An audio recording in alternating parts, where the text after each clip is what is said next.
علیکم، میں ہوں آپ کا رحمان اسلامک۔ اذان کے بارے میں آج بات کریں گے۔ اذان کے معنی ہے اطلاع دینا، اعلان کرنا یا پکارنا۔ اسلام میں مسلمانوں کو نماز کی طرف بلانے کی کلمات کو اذان کہا جاتا ہے۔ اذان دن میں 5 مرتبہ دی جاتی ہے، اور اذان سب سے پہلے بلال حبشی نے دی تھی۔ اس جیسی اذان آج تک کسی نے نہیں دی۔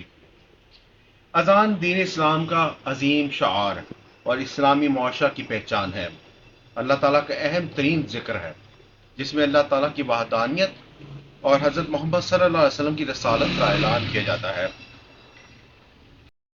صلی اللہ علیہ وسلم کا ارشاد گرامی ہے کہ جہاں صبح کو اذان دی جاتی ہے، وہاں کے لوگ شام تک اللہ کی حفاظت میں آ جاتے ہیں، اور جہاں شام کو اذان دی جاتی ہے، وہاں کے لوگ صبح تک اللہ کی امان میں رہتے ہیں۔ اذان دینا بہت ہی ثواب کا کام ہے۔ اذان دینے والے کو مؤذن کہتے ہیں۔ نبی کریم صلی اللہ علیہ وسلم کا ارشاد ہے کہ مؤذن کی گردن قیامت کے دن سب سے بلند ہوگی۔ مؤذن کا بڑا مقام ہوگا۔ اب بات کرتے ہیں اذان کے آداب کے بارے میں۔ اذان باوضو اور قبلہ کی طرف منہ کر کے دینی چاہیے۔ اذان اونچی جگہ پر کھڑے ہو کر دینی چاہیے۔ اذان کے الفاظ ٹھہر ٹھہر کر بلند آواز سے کہنے چاہیے۔ اذان خاموشی سے دینی چاہیے۔ اذان کے وقت باتیں نہیں کرنی چاہیے۔ کام کاج چھوڑ کر اذان غور سے سننی چاہیے، اور اذان کے بعد نماز کی تیاری کے لیے مسجد کی طرف جانا چاہیے۔ اذان کے جواب کا طریقہ یہ ہے کہ مؤذن جو کلمہ کہے اسے اس طرح دہرایا جائے، یعنی مؤذن اللہ اکبر کہے تو جواب میں اللہ اکبر ہی کہا جائے۔ اسی طرح سے باقی کلمات کو بھی دہرایا جا سکتا ہے۔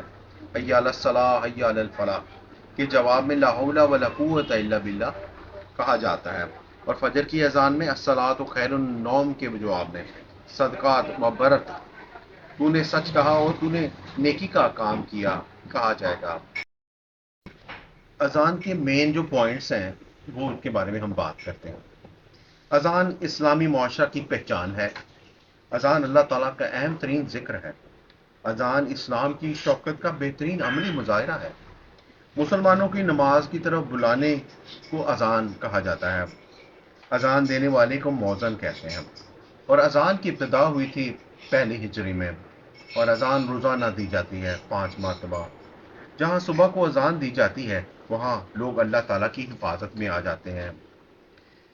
قیامت کے دن سب سے بلند گردن ہوگی مؤذن کی، اور اسلام کے سب سے پہلے مؤذن تھے حضرت بلال حبشی رضی اللہ تعالیٰ عنہ، اور الصلاۃ خیر النوم کا اضافہ ہوتا ہے فجر کی اذان میں۔ ابتدا پہلی ہجری میں مسجد نبوی کی تعمیر مکمل ہونے کے بعد ہوئی تھی۔